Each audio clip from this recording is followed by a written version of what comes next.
Hello, hello, hello, everyone. Welcome back to another episode of ReConnect with Plant Wisdom. It's me, Tigrilla. How are you? I am doing really well this morning. It's morning time for me. The only problem I'm having is since I record audio and video, the light has changed because of the time of the year, and I still, after now all this time that I've been recording the podcast in the fall to winter months, I'm still learning on how to get the lighting in here right. So it takes me a while to just set everything up and just try to get a lighting that makes sense. Then after a while, after trying to adjust it in several ways, because I'm in front of a window. I am when I work, and we're going to get into this in this episode, but my desk is in front of a window that leads to a giant meadow with a river in front of it. And I have always had to have a view to the outside, a view to nature in some way, shape, or form, even if it's a tree and some grass near a parking lot. The way that I am most productive is throughout the course of the day if I can just gaze out the window a little bit. And sometimes I just sit there and stare out. And even before I started working directly with plants, this had always been something that was important to me. As a matter of fact, when I used to work in Microsoft, the way it was, I don't know if it's still like that now, but way it was back then is that you started off on an internal office. Luckily for Microsoft, everybody had offices, but you started an internal office, which obviously means I didn't have a window. And so I would often go to kind of the common areas and I would just sit there and stare outside the window sometimes. It's just the way that I had always processed things. And I'm not really thinking about anything when I do it. I'm just doing it. I just sit there and sort of gaze out, and somehow that recharges me. So in all of my setups, every time I've always had a home office or any kind of office, my desk has to face the actual window or a way that I can easily look out the window. It's always been an important aspect for me.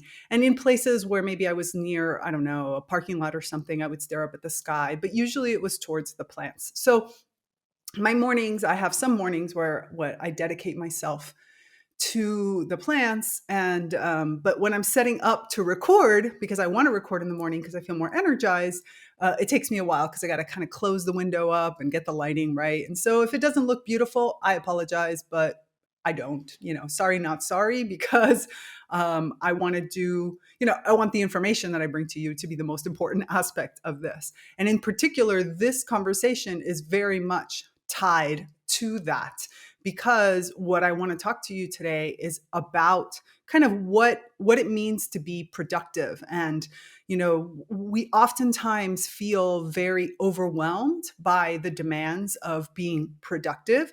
I have several of my clients, of my one-on-one coaching clients, where much of the work that we do at the very beginning is to, as we've coined with one of my clients that has become now a kind of meme between us that we use, is how do I get comfortable sitting on the couch eating bonbons? The reason for this is because the hustle culture has been such a strong force in most of our lives, especially as women, especially as, entrepreneurs, or even people who are trying to build up a career of some sort. The culture is so tied to the idea of hustle. I need to get more done. I need to move. And then that oftentimes leads to burnout. And I'm glad that now there is a discussion happening around burnout. When I was in the corporate world, nobody talked about burnout. You just did it. You just ran yourself to the core, and you did as much as you can. It's this fast-paced world. Now you have to understand, from my perspective, I started my career at the height of the internet, like the height. I don't know what you would call the height, but it was like where the internet bubble, the original internet bubble. So we were chasing to get things out as fast as possible. It was very common to work, to get to work at 8:00 in the morning and to be there at 11 o'clock at night, if not midnight. I'm sure that there are many industries that are still doing that kind of schedule. Now, I have to give credit that period of time, especially, also gave birth to like play hard. So we did have, so many types of activities that the company would sponsor, Real Networks as well as Microsoft, to help us kind of blow off steam.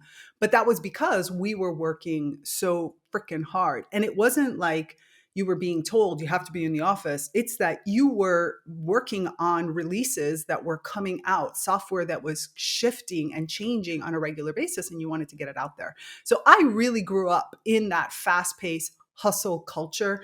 I always had a pillow and a blanket in my office because there was some times where I was just so exhausted that I would close the door. And there was a period where I remember I didn't even have a lock on my door. So I would literally put my body in front of the door. So I would close the door, I would shut the little blinds on the little window that I had, and I would curl up with my back against the door with the pillow and the blanket on the hard floor. Yes, some people had little couches. I did not have an office that was that big. I actually never had, no, that's not true. I had one office that I eventually got a little couch for, and that was heavenly. But I would just throw myself onto the ground and sleep. I was so exhausted. And everything was measured in your deliverables. Everything was about, how do I get things out? I remember that when I finally left that world, one of the promises I made to myself, or one of the experiments really was, I don't want to wake up with an alarm clock ever again. I want to see what it's like when I just allow my body to naturally wake up whenever it fits. And that lasted probably a good 10 years where I never had to wake up with an alarm clock. I wake up with an alarm clock now, but not so much because of the work thing, but because I'm testing out different parts of my morning routine between breath work and, body movement and creativity and stuff like that. So it's a very different thing. It's an alarm clock more to stimulate myself in a different way and to work with my different allies in a different way. But the point being is, like, that hustle culture is still there. And so in today's fast-paced world, we often overlook the wisdom that nature offers us to redefine what is productivity. So in this episode, I want to share with you 3 very powerful, very important lessons that I've learned from the plants that transformed my approach to productivity. And it really did change how I looked at what it meant to be productive, what it meant to complete a project. And especially, it gave it a very different, you know what, let's just get into this. This is episode 83, 3 Lessons from Plants to Increase Productivity and Discover Yet Another Way that Plants Teach Us to Really Thrive. Welcome to Reconnect with Plant Wisdom. I'm your host, Tigrilla, nature-inspired mentor, certified life coach, and the founder of the Naturally Conscious community. For over a decade, I've been known as a world ambassador for plant advocacy, working closely with plants to share their practical wisdom to help you consciously embody the elements of life that nourish your evolution. In this podcast, I delve into ancient and modern knowledge from biology to spirituality about the wondrous ways of plants. Together, we'll explore how ecosystem thinking helps you overcome limiting beliefs, understand the true nature of relationships, and live an authentic, impactful life. Okay, in this episode, I want to focus on 3 major, let's call them for now, lessons, okay? I don't really know the right word. We might figure that out together as we go. But after you've heard them, you tell me what you would call them. You can, leave me a comment or post it in the Naturally Conscious community, because I'm super curious as to what you would call it. We have such a limited vocabulary to the things we learn. It's kind of like it's a lesson, or anyways, I'm getting caught up on that. And more than anything, I think of them as ways of being. I think of them as changes that I've made thanks to what the plants are teaching me about what it means to be alive and what it means to be a quote unquote productive member of society. And this has really changed. So yeah, sure, it's a lesson, but I think of it more as a way of being. I'll let you decide. You send me a message. You let me know what it is. So what we're going to go is we're going to kind of skim through these 3 different processes, because from ecosystem thinking to the importance of presence and the power of community, these lessons have really redefined what it means to be productive in a way that aligns with my natural rhythms, with our natural rhythms, and more importantly, even than that, is our true essence, like the authentic way that I express myself and the authentic way that this comes out. Now, these 3 points that I want to focus on are going to be ecosystem thinking, and I use that term very deliberately. I have studied systems thinking, for example, with Fritav Capra, and systems thinking and systems design and all these different aspects. And adding the eco element to it, eco as in an ecosystem, really did change the way I approach these. The second one is presence, and really understanding what the difference is between things like patience and presence and attentiveness and all the awareness and all these different aspects. And the last one is really connected to, I guess the easiest way that I can put them is,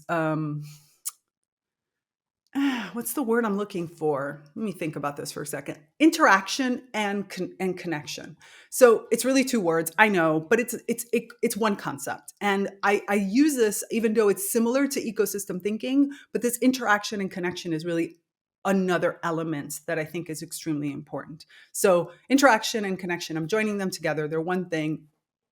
You'll understand why. By the end of this episode, I hope, that's my hope, that you're going to feel inspired to rethink of your approach to productivity and consider how working closely with plants and the wisdom that they share in their way of being will guide you towards this flow and this fulfilling way of not just working, although working is an element of it, but I think of doing things or of being.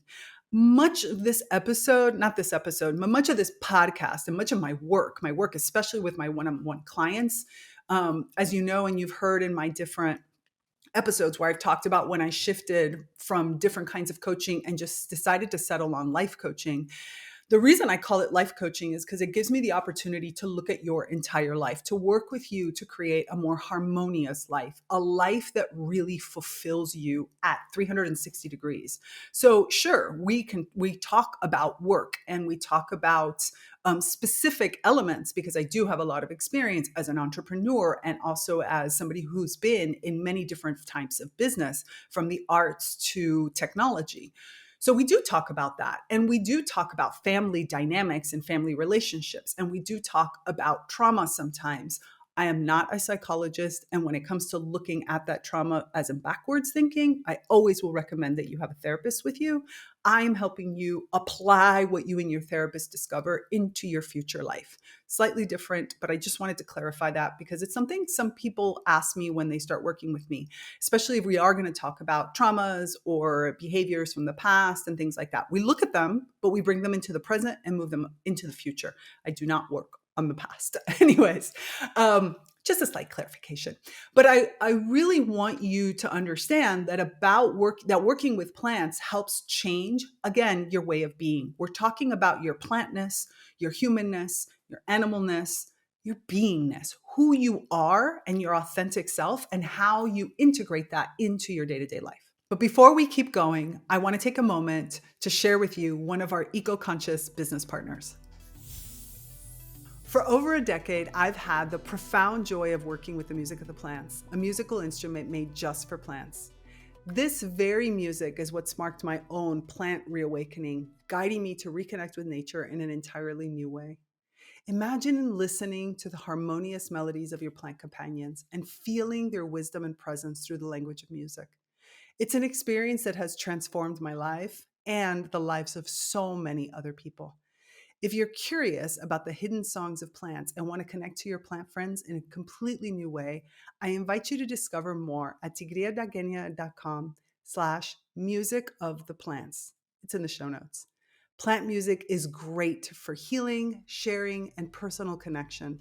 Let's continue our journey of personal evolution and plant consciousness together with the songs of plants. So, with that said, let's get into the first one, ecosystem thinking. Now, ecosystem thinking is an approach that views kind of systems in general, whether we're talking about natural or human-made systems, as interconnected and interdependent networks. It really goes down to the heart of understanding how different components of an ecosystem interact and influence each other, leading to a more holistic perspective on problem solving, on growth, on sustainability, on regeneration. So, the reason we think about ecosystem thinking different than maybe even systems thinking is that systems thinking is almost mechanical in nature. There's a lot of cause and effect, there's a lot of how these things sort of interact with one another. Ecosystem thinking takes it a little bit a step beyond that. I was just recently studying with one of the people here in Damanhur. I have two groups that I teach, two groups of initiates that myself and I have another person that works with me on this who's amazing. She's so fantastic. And we are co-teachers or co-instructors, as we call them, of the School of Method Action for one of the groups. And then I have another group by myself. And in one of those groups, we were talking about synchronicity and what does synchronicity look like, and how one of the biggest elements of being able to read and work with synchronicity is to step out of cause and effect. In other words, synchronicity is not cause and effect. One is a law of the universe of how things happen in a synchronic way. The other one is sort of a principle that can be applied in very limited circumstances. And I think of that as like systems thinking versus ecosystems thinking. Systems thinking is a lot of cause and effect, right? I do this and then this is interactive, so it's interconnected, so therefore this happens. And systems thinking really works on a more mechanical level for me. This is the way that I have applied it.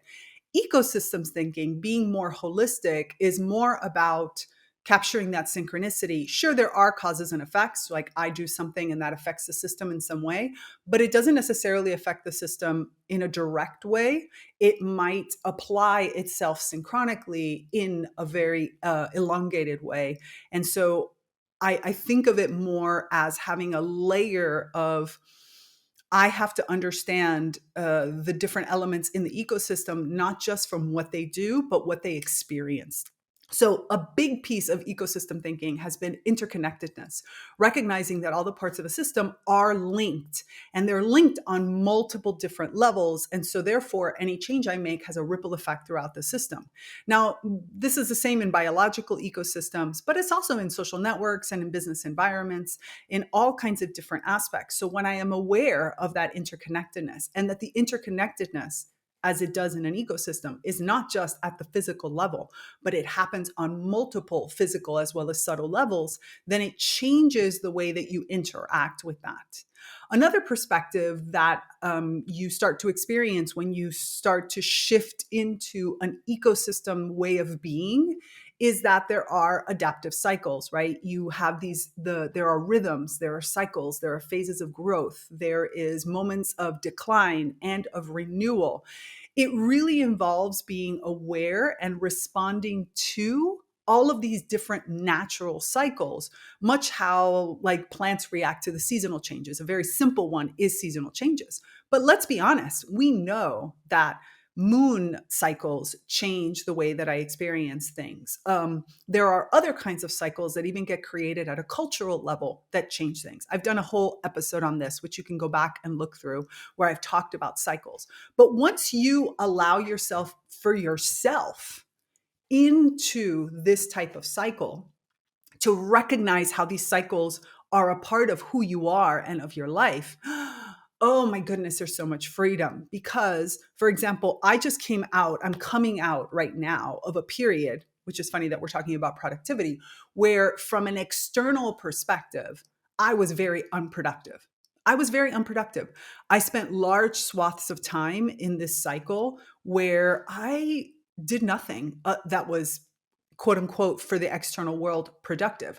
I would maybe watch TV, or I would sit on the couch and stare out at the scenery. I felt like it was really important for me to just sit. This wasn't a day. This wasn't even a week. This was a period of time. And in that time, my body was, experiencing things. My mind was just randomly going over stuff. I kind of at some point about halfway through it realized that there was a goal, but I couldn't tell you, oh, I'm working on this in some ways. There was no rhyme or reason external other than in my bones, in my very body. And especially when I would reach out to my plant, partners, was rest, just rest. And I knew that there would be a day where I would wake up and there was a lot of stuff that was just going to become clear. I have experienced these cycles before, and I trust myself so much that I know that these cycles for me, for the way that I am, come and go. And I know that these cycles are always productive, even if they don't feel productive while they're happening. So understanding from an ecosystem perspective, your cycles is not as easy as just saying, this is a rhythm like of the moon, this is the rhythm of the seasons, this is the rhythm. This is about getting to know yourself so much that you know your own rhythms. And these rhythms might have a cadence, like they happen at specific moments, but they could also just be things that happen to you, and that you know that when you enter into them, for somebody else, they might have labeled it as depression. And it was a little bit, there was a little bit element for me of depression. I've had depression in the past. I've worked with therapists through it, but it was, how do I say this? I don't want to say feeding into it, because it wasn't that. It was allowing the depression to run through me, not getting stuck in it, but allowing myself to go through it, knowing that there was light at the end of the tunnel. And again, this is the reason why, going back to what I had said earlier, for some people, you need to work with a therapist to work through some aspects of it. And then with me to help you work on the future, on how do you read those signs? How do you put things in place in order to ensure that going forward, it's going to be productive? Like, how do you really plan for these cycles? For myself, since I know that these cycles are mine, I'll give you an example. Economically, I cannot rely for myself on just monthly income in a certain way, because when these cycles hit, I know that I'm not going to be as economically solvent as I usually am. So because I know this and I can think about my life as an ecosystem, I plan for this and ahead. I have moments where I make more. I have savings that I work through. I think about my life in the sense that this cycle is going to hit, and there is going to be a period of time where I am not going to be bringing in large amounts of money. That is independent of the seasonal cycles that I know how my work goes with my clients, that I know. So I plan that for the case that, because I don't always know when these types of cycles are going to hit, I plan in advance for the ability to ride that, to let myself be in it without stressing myself out that, oh my goodness, I need to snap out of this because I need to make money. And so this goes to another principle, which is about, diversity and resilience, that when you recognize that you yourself, as well as the people around you, and the systems that you're tied into have a certain amount of diversity, they operate in different things, then you build up a certain type of resilience, because your resilience is made up of the recognition of how to move in these different cycles. The resilience comes from knowing that because there's diversity within your own thinking, but also within the elements and the people and the opportunities around you, you can build up what looks like an overarching resilience, even if you are in a moment of weakness. So basically, recognizing, and like an ecosystem, the diversity around you, having lots of elements of diversity around you. Remember, we're all multi-potentialites, man. We have tons of different strengths to pull from. I'm better equipped to adapt to any kind of change or challenge that might come my way.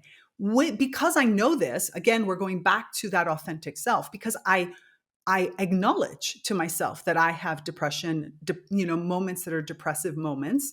I have these types of periods that happen, because I can accept that that's who I am. And because then I look for the diversity around me, I'm better able to adapt when things happen, either by allowing it and changing things in my circle, in my purview, in order to be able to go through it, or because I myself can change, what's going on in my life. Hopefully that's clear. Again, if you have any questions on this, you can always ask me. Just send me an email or, book a call with me, or you can find me in the Naturally Conscious community. So a few other little elements that I think are important when it comes to ecosystem thinking. It's also that has helped me with productivity, because again, what we're talking about in all this is that productivity, well, I'll get to that at the end. We'll get there because I want you to understand the concept so well, and then we'll put it all together at the very end. The other thing that we've talked about a lot in this podcast, and I do encourage you, if you haven't, if you're new, if you haven't heard it, or even if you want to hear it again, is to remember about flow. Flow is what you want to go through. It is not about balance to create a static, but it's about being able to move through states of balance and imbalance in order to create a harmonic flow. So in a system, when you're thinking about, again, your ecosystems, you're thinking about, I'm getting to know myself. I'm pulling in parts around me that do things or can experience things in ways that I don't necessarily know how to do well, or maybe that's just not my skill set.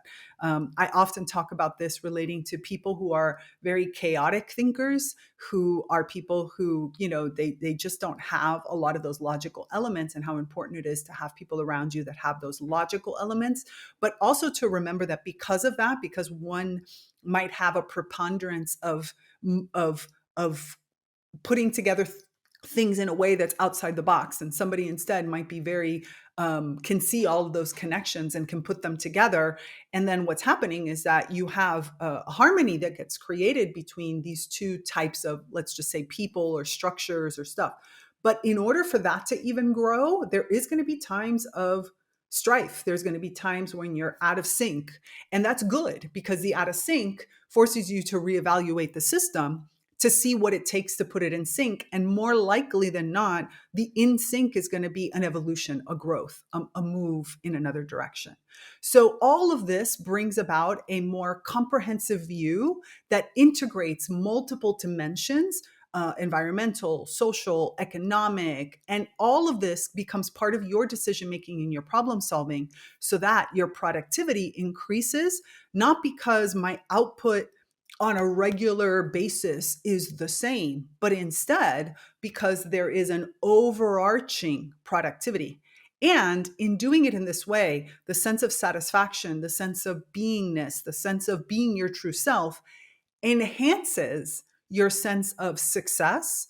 And so that the productivity is not just about an output, a number, a product. It's not about that.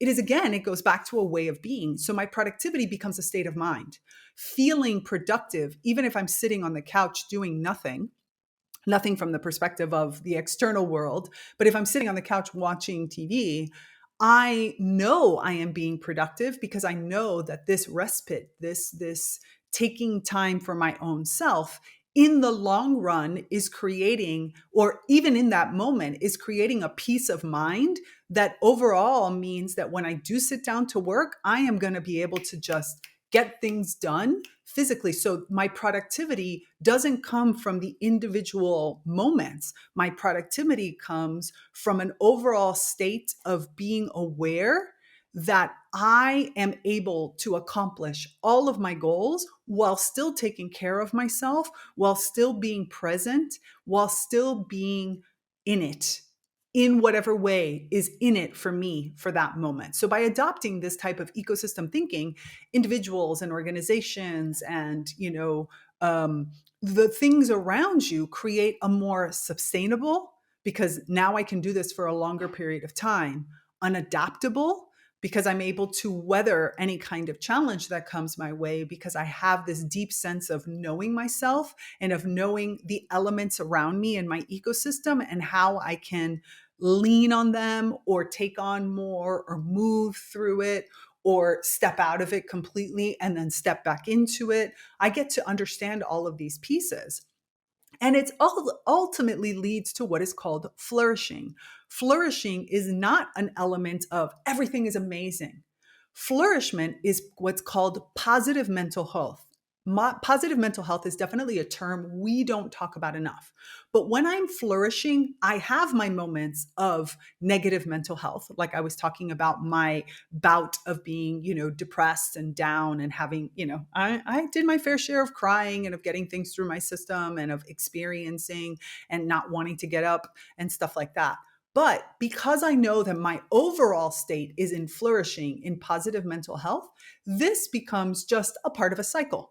And I know that, and I know inside of myself the things that I need to permit, the things that I need to allow and give myself in order to go through it, learn from it in whatever way that learning is, and then apply that learning going forward. So it's about really seeing the big picture and working with the flow of life, with the capital L, like I always say, rather than against it.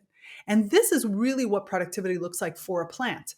Rhythms, cycles, reacting to changes, anticipating problems, adaptability, when to push forward and compete versus when to let go.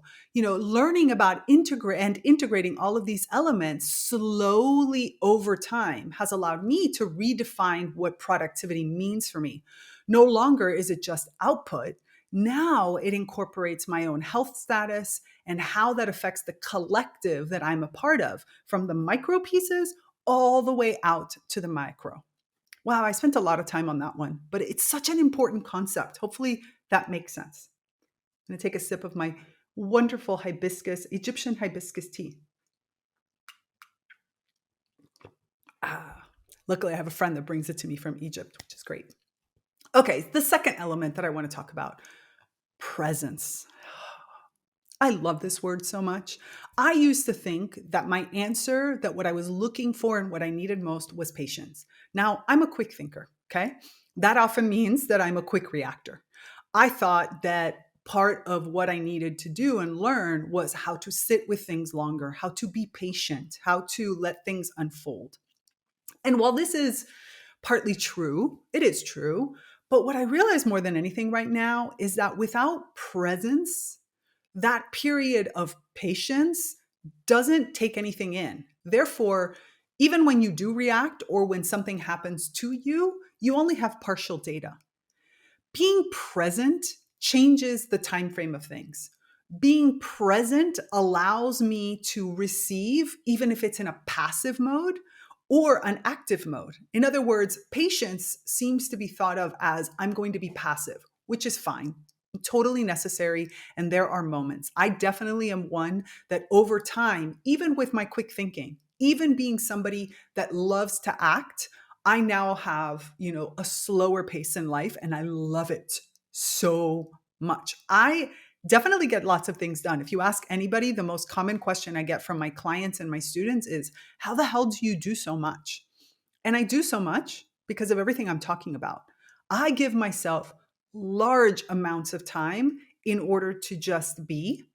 But when I'm inspired, I could work 12 hours a day, 14 hours a day, not from an external pressure, not because I have a deadline, but because I am so inspired. So I do that. That's my rhythm. My rhythm is to be present with my feelings and to allow that. When you're present, your time frame changes. It allows you to receive and expand your view.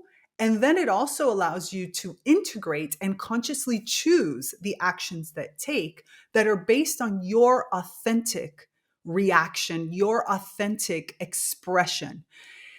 And if you think about this for plants who are sessile, which means they don't move, this is crucial. And that's probably one of the biggest lessons that plants ever taught me.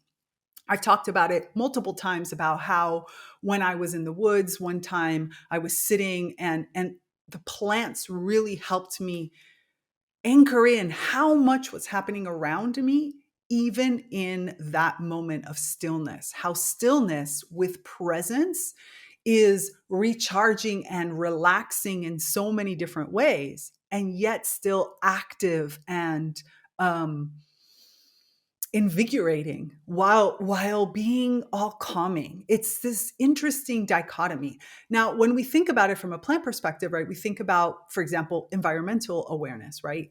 How do I optimize my resources? Because plants really need to be aware of their environment in order to use resources like light and water and nutrients efficiently. How do I know when to grow and maximize my growth, and when do I step back? All of this is based on presence, and presence in two different directions. Presence external to myself, what is happening in the environment around me, right? We were talking about ecosystem thinking. In order to get into that ecosystem thinking, I have to know my ecosystem. I have to be present and aware. I have to allow myself to sort of stop and take in what is happening. And not always do you know you're doing this. It can be an active action, but it cannot be. When I was sitting there watching YouTube, and Netflix and relaxing, I was taking in a lot.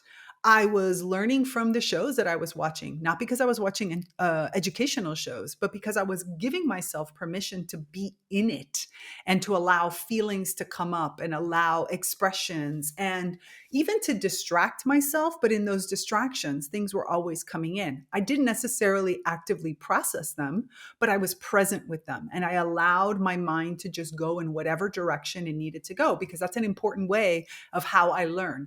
Being a multi-potentialite with so many different passions and talents, but also being a very alternative thinker with out of the box, I have to give myself permission to, I don't know, put together what the Chilling Adventures of Sabrina has to do with this court case that I'm watching, and has to do with this lesson that I'm learning in spiritual physics.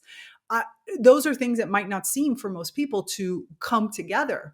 But in my mind, they can connect, and I can find the union that helps me better understand this. Right now, I am watching The Chilling Adventures of Sabrina on Netflix, and we're talking about a rewrite inside of the plant-inspired masterclasses. We're doing a rewrite of the Garden of Eden from the focus of the plants and of the other characters. And we're talking about Lilith. And so Lilith is coming up in both of these, and it's really helping me expand some of my thinking to bring these two elements together in some ways. And that ended up manifesting itself in a budding artistry, which is our once a month in the Sprouts Writing and Creativity group. It's a once a month where we, instead of writing, we actually draw.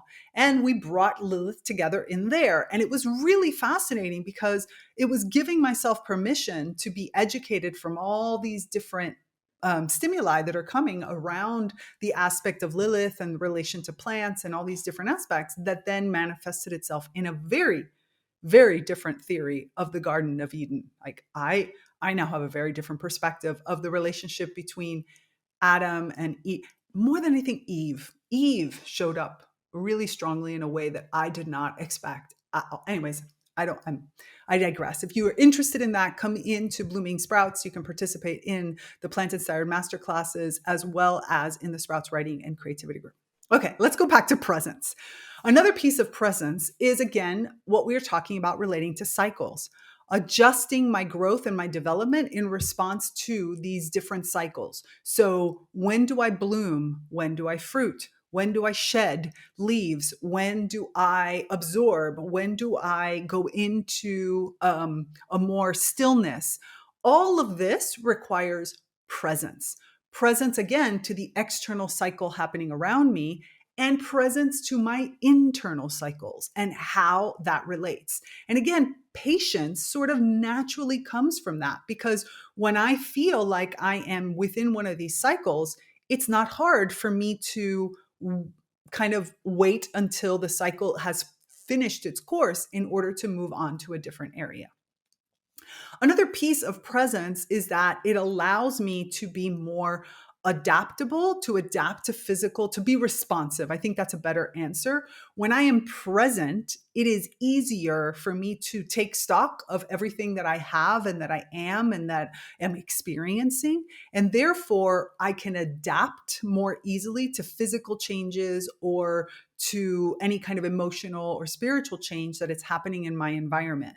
This is something that plants do really well, right? When does a plant adapt to the growing environment, like I'm going to grow towards a water source or I'm going to grow towards the light, and when instead does a plant know how to create the environment that is necessary?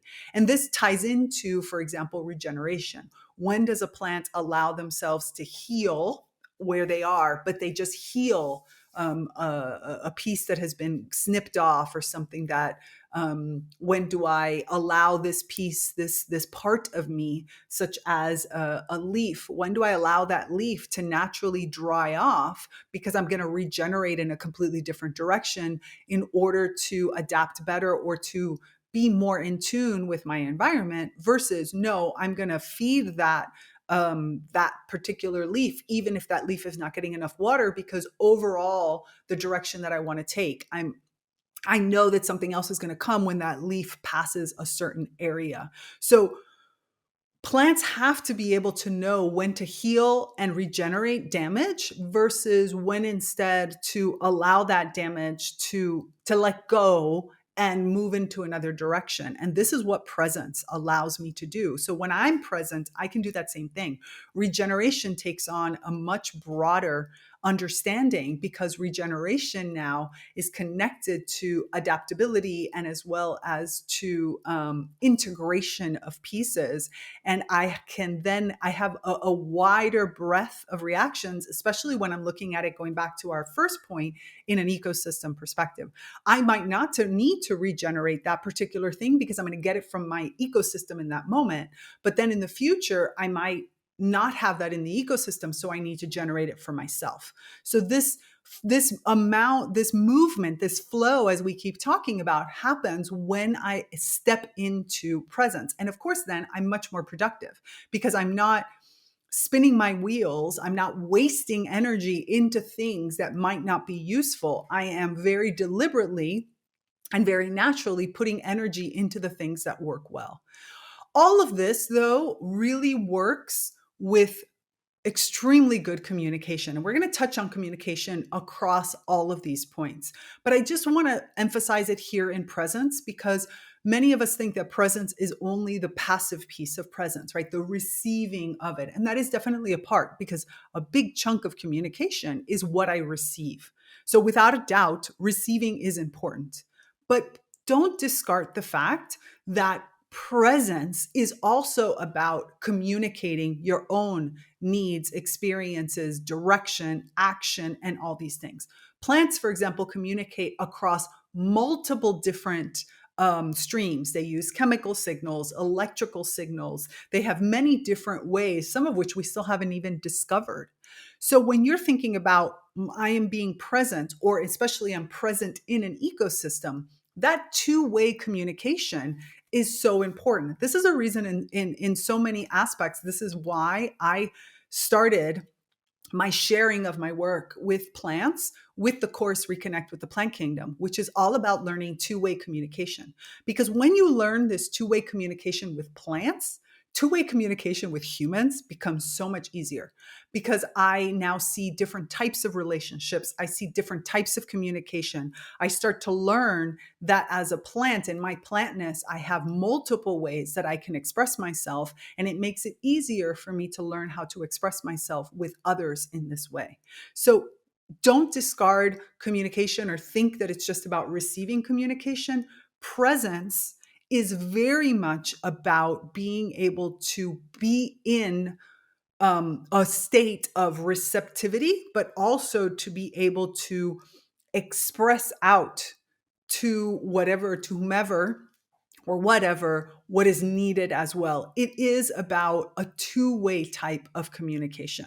So in essence, a plant's form of presence really allows the plant to interact dynamically, and interacting dynamically, again, increases the plant's productivity, or better said, efficiency, because it's that efficiency with the surrounding that ensures survival as well as growth, as well as evolution, and very important for a plant, reproduction.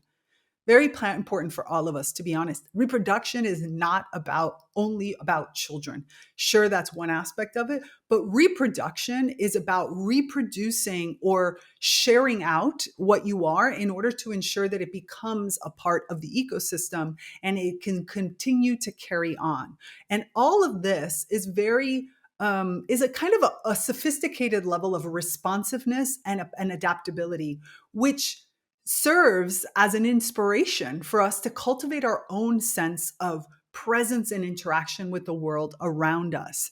And that is what leads to a sense of increased productivity, because now every interaction has its purpose, its place, its movement, its way of being, its reason for existence. So that's why presence becomes such an important piece of productivity. The third one that I wanted to go into is going to be around interaction and connection. And in this particular case, we're talking, it's a nuanced aspect of the ecosystem, because this is really about the fact that we are also, in order to be productive, it's about interconnected growth. This is emphasizing how it is that both as a plant as well as a human, we have to rely on our community, on the environment around us in order for us to grow and evolve. So it's almost impossible for us to do things, nor should we do things completely in a vacuum and by ourselves. So interaction can look many different ways, right? The relationships with others can take on many different forms. But plants, for example, require interactions with the surrounding to ensure that can receive all the necessary resources and support in order to accomplish their goals. And you, having a part of plantness in you, also need that. Human connections of all different types. Some are going to be romantic, some are going to be business, some are going to be support, emotional support, some are going to be spiritual support. And even within each one of those big buckets, there are so many different levels. There's going to be spiritual teachers that you just learn from. There's going to be spiritual teachers and spiritual people around you that you interact with and that you explore. You're going to share spirituality out. There's going to be relationships that are going to be temporary. There's going to be some long term. There's so many different connection points. And all of these connection points, when with presence, in order to not overwhelm yourself and try to do it all, which doesn't help, is what provides us with the emotional and intellectual nourishment that we really need to thrive. And in thriving, we're productive. The other piece of this is symbiotic relationships. So this is about how do we engage in mutually beneficial partnerships, kind of like, the mycorrhizal networks with the fungi, all these mycorrhizal networks that help plants get their message out and spread their nourishment around. And they also can enhance nutrient absorption. It's just not just I'm going to take things out, or I'm going to move things, but it's also I'm going to help you be better. So for as a human being, it's really important for you to build supportive networks and collaborative networks. Keep in mind something that I think is important to say. A symbiotic relationship can take on many different forms. Mutually beneficials, and I've done some episodes in this. I know I need to do many, many more episodes around relationships, and I'm going to, because it's such the human definitions are so limited, where the natural definitions are so much broader, and we're only just starting to reconquer or rediscover, a better word, what are all the different types of connections and relationships that we as human beings can't have. And as we reawaken our inner plantness, and as we reconnect to our inner animalness, we start, and even our divineness, we start to see that relationships can be much more much broader, much more expansive, many more kinds than what we're used to. But at a minimum, take into consideration that a competitive or antagonistic type of relationship, parasitic types of relationships, all of these are symbiotic relationships in and of themselves, and they can be very supportive. So when I say interaction and interconnection, right, when I'm talking about connections, do not discount the fact that an antagonistic connection could be really productive in a limited time, in a limited form. That parasitic connections, either you being a parasite on someone, I rely on someone economically while I'm going to school, or somebody relies on me while we're working on a project and they're in the learning phases. All of these different symbiotic relationships can be extremely successful and extremely useful in limited times. So go back through some of the old episodes to understand relationships, but I just wanted to add that productivity requires me to allow space for lots of different types of relationships in their own period and cycle and longevity, rather than just relying on only making mutually beneficial relationships. The last two pieces that I want to touch on is adapting to your response, which is another part of interaction and connection. Learning how to adapt to what is coming at you from the environment, whether that's by growing into it, by changing myself, by applying it, is not always bad. Yes, you always want to be true to your authentic self, to that core element of who you are, that part of it that is your element, your deep pattern. All of your personalities will need things, but that doesn't mean that I can't adapt. And as a matter of fact, I should adapt to what's happening to me. I myself talk very freely, especially if you've done the Befriend Your Limiting Beliefs interactive webinar. You know that I talk really freely about periods of my life where I was very negative. And that negativity was very detrimental, but it wasn't detrimental just because I was negative. It was because my negativity was tied to my ability to be very critical, and I didn't know how to use that skill. Now, as I've learned how to use that skill, I am sought after because I can be really critical. I'm sought after because I can get into nitty-gritty details and I could break it down in a way that allows you to see where there's a problem or where there's something that needs to change. So, adapting my response, I had to learn how to back off from certain ways of speaking and certain ways of thinking because they weren't giving me the ultimate goals that I wanted.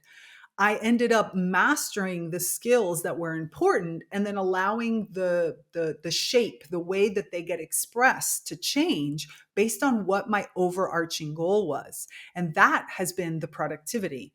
Sure, am I different? Yeah, of course I'm different, but that's how we grow. We grow because these feedback mechanisms, we evolve faster together. So therefore, all these different mechanisms that I was receiving, this feedback, this harshness that was coming after me, ended up teaching me how to use my skill sets better and how to present that skill set. And now I am much more effective in being able to show problem spaces because I allowed the elements around me, I allowed people as well as situations to sort of show me other and new ways. I spend a lot of time in presence listening to really good communicators to learn or to experiment with, I think is a better way of saying, with how does my own authentic voice, how can it better express itself?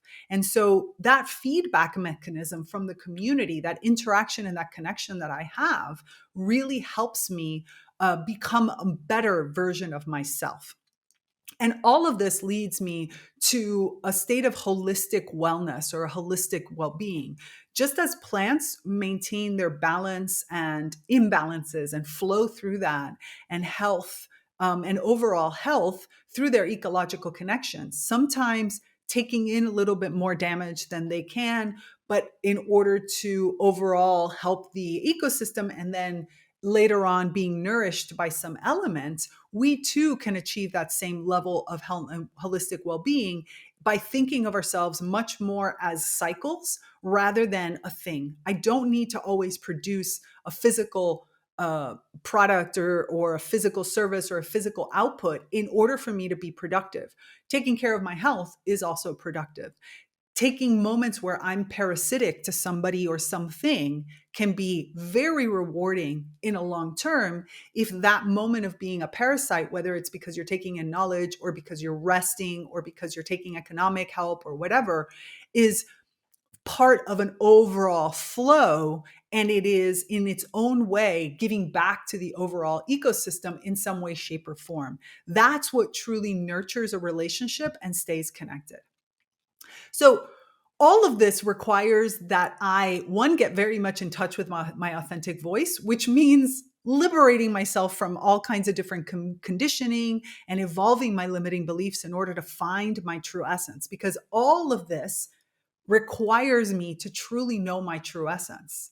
And the thing is that when you apply these principles that I've talked about, the work is actually much faster and more complete because I allow the others around me, humans and other kin, to be a part of this process.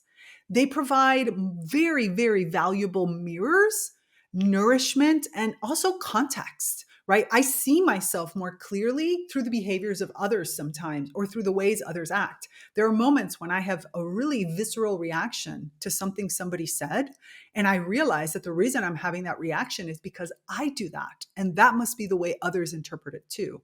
That mirror is valuable. And also on the other side, when I see a person making a really strong connection with somebody, and I recognize that I have those talents too, and I can see how that person is applying those talents to create that connection, and I can be like, oh, let me play around with that. Now, in order to not be conditioned, I play with it. I experiment with it. I give myself space to find my authentic way of expressing myself. For it to pass, I take everything in and I pass it through my own internal essence. And this allows me to take much more decisive action and also to act with confidence, right? In general, we evolve better with others. We need to remember this. This is a principle of nature. Evolution is faster together. So working with plants as mentors, as models, and as measure, not only what would a plant do, but what would a plant not do, we expand our own capabilities to sense and respond to the world as a being of nature in harmony with rhythms and needs, yet without losing ourselves in the process. So I invite you to reflect on these 3 lessons that we've talked about today. And again, I don't know if they're called lessons. I think of them as ways of being, but I want to hear from you.